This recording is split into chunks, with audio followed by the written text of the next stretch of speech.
Olá, tudo bem? Então, dando continuidade à nossa atividade de repassar informações a respeito das possibilidades da termografia, hoje eu vou apresentar para você um quadro clínico muito interessante, muito bem documentado pela termografia. E é um quadro que é um exemplo do potencial que a termografia tem de nos ajudar no diagnóstico de problemas de saúde relacionados a fatores ambientais, a poluentes ambientais afetando a saúde humana. Esse é um caso muito interessante de um rapaz que se apresentou no meu consultório. A queixa principal dele era falta de ar. E era uma falta de ar principalmente de origem do aparelho respiratório superior. Ele tinha uma obstrução nasal muito intensa, mas ele não tinha só obstrução, ele tinha fadiga extrema e ele havia procurado vários otorrinos, vários colegas da otorrinolaringologia.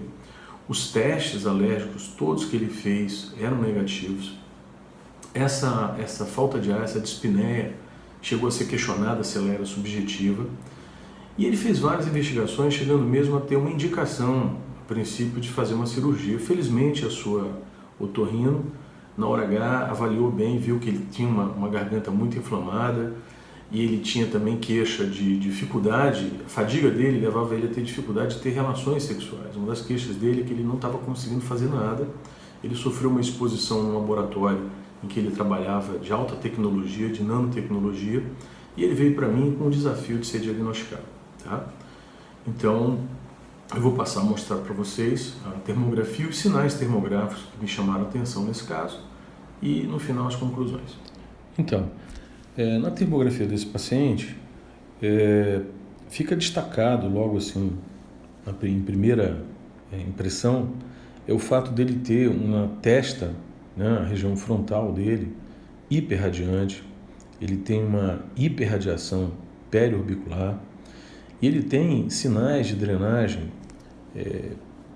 sinusal e paranasal, né, bem evidentes.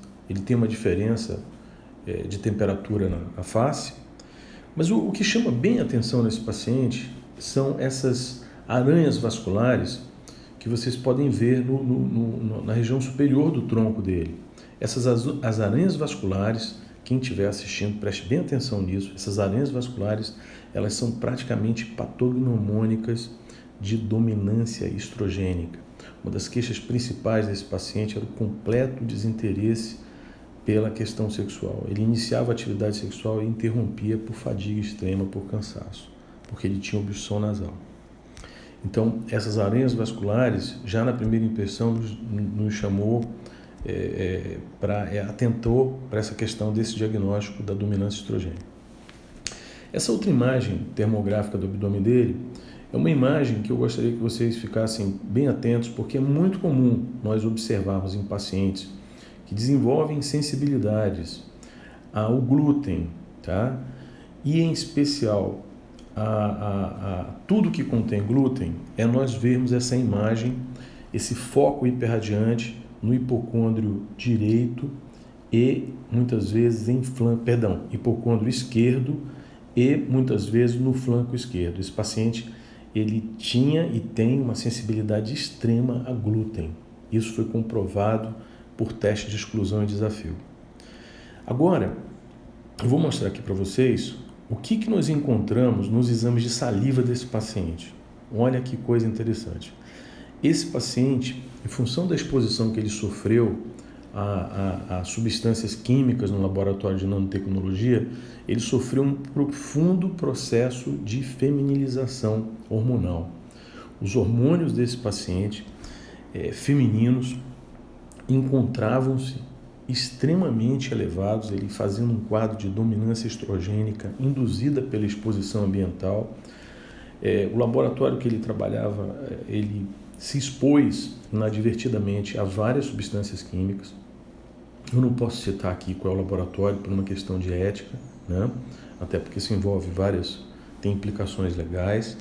Vocês veem que esse paciente jovem, paciente com 32 anos de idade, apresentando um quadro de fadiga profunda, uma atividade alérgica extremamente aumentada e um processo de feminização agressivo induzido por xenobióticos. Então, o que eu quero chamar a atenção de vocês é de que a termografia ela tem sensibilidade para nos direcionar para um diagnóstico. Esse paciente, na verdade, todo o problema imunológico dele tem como base esse desequilíbrio hormonal que ele está apresentando. Então vocês veem os exames confirmando aquilo que já havia sido observado na termografia, o sinal das areias vasculares no andar superior do tronco, na região anterior, de que esse paciente estava sofrendo um processo de feminização. Daí o desinteresse pela questão sexual, daí o aumento da atividade alérgica, né? Vocês veem o estradiol 50,48, ele não estava usando anabolizante, ele não estava usando anticoncepcional, eu garanto para vocês isso.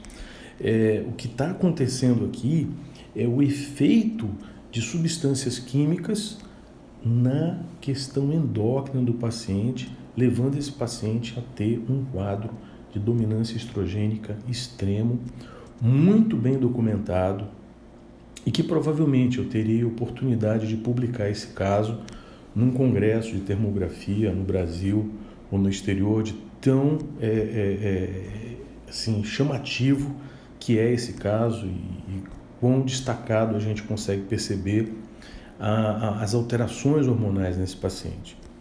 Então vocês têm as dosagens todas, essas dosagens estão sendo realizadas por um laboratório que tem uma qualidade excelente, tem normas de verificação, de checagem, de validação. Esse paciente, ao contrário do que a gente espera encontrar num paciente com uma alergia intratável, ele apresentava o cortisol dele aumentado. O cortisol dele estava muito aumentado, ou seja, o corpo dele estava tão inflamado que ele estava apresentando níveis de cortisol elevado, extremamente elevados, uma situação em que ele estava sendo apresentado a substâncias inflamatórias. E vocês veem um jovem de 30 e poucos anos de idade apresentando a testosterona extremamente baixa também, né? Colocando esse paciente num quadro de dominância estrogênica. Está sendo muito interessante ver como esse rapaz melhorou de uma forma extraordinária com a reposição hormonal, com a retirada dele do ambiente em que ele estava sendo exposto. Ele fez um tratamento de desintoxicação, ele fez uma terapia de Von Ardenne, e esse é o caso que eu queria apresentar hoje para que vocês percebam a sensibilidade que a termografia tem e como ela pode nos ajudar a entender, a compreender pacientes complexos, como esse paciente que se apresentou no meu consultório, um jovem com uma dominância estrogênica intensa demais.